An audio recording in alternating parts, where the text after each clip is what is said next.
जमशेदपुर में कांग्रेस नेता और पूर्व प्रदेश अध्यक्ष राजेश ठाकुर ने राहुल गांधी के आह्वान पर आयोजित छात्रों की गूंज कार्यक्रम के तहत छात्रों से संवाद किया। इस दौरान शिक्षा व्यवस्था, रोजगार, पेपर लीक और छात्रों से जुड़े विभिन्न मुद्दों पर विस्तार से चर्चा हुई।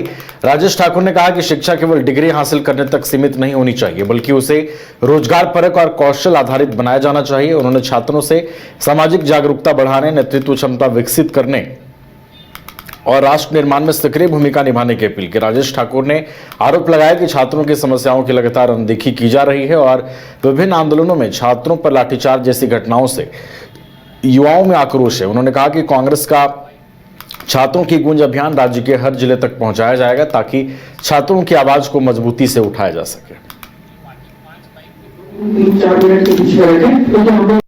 आदरणीय राहुल गांधी जी ने छात्रों की आवाज को बुलंद करने का निर्णय लिया है और उस निमित्त पूरे देश भर में 114 जगहों पर हम लोग छात्रों की गूंज के नाम से कार्यक्रम कर रहे हैं, छात्रों के साथ संवाद कर रहे हैं। यह संवाद इसलिए हो रहा है कि जो देश का वीक प्रधानमंत्री है और लीक शिक्षा मंत्री है, वो छात्रों के भविष्य के साथ खिलवाड़ ना करें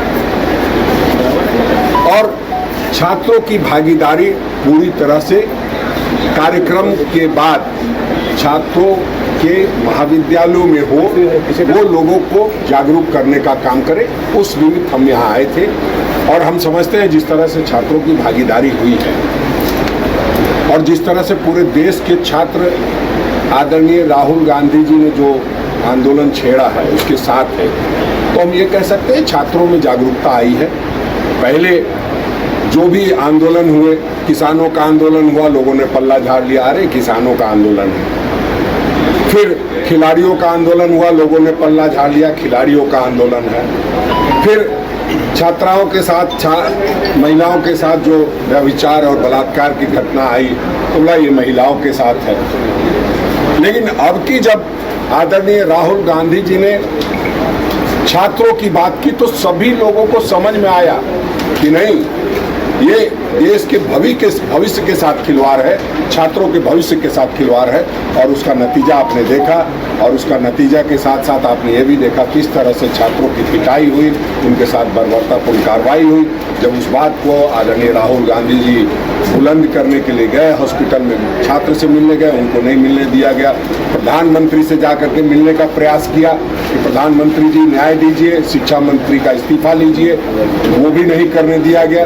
तो हम समझते हैं कि अब देश का छात्र जागरूक हो चुका है और प्रधानमंत्री जी इस चीज़ से ज़्यादा दिन का पल्ला नहीं झाड़ सकते। उनको धर्मेंद्र प्रधान का इस्तीफा लेना ही होगा और धर्मेंद्र प्रधान को इस्तीफा देना ही होगा और जब तक वो नहीं देंगे तब तक हम लोग आंदोलन करते हैं। आदरणीय राहुल गांधी जी ने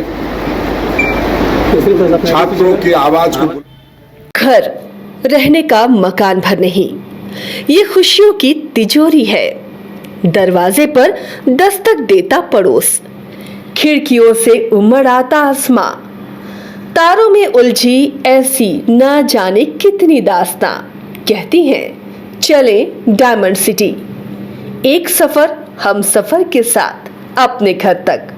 diamond city, life long bonding, 500 से ज्यादा खुशहाल डायमंड परिवार। जल्दी करें, सिर्फ 200 फ्लैट बाकी। आज ही बुक करें अपना आशियाना।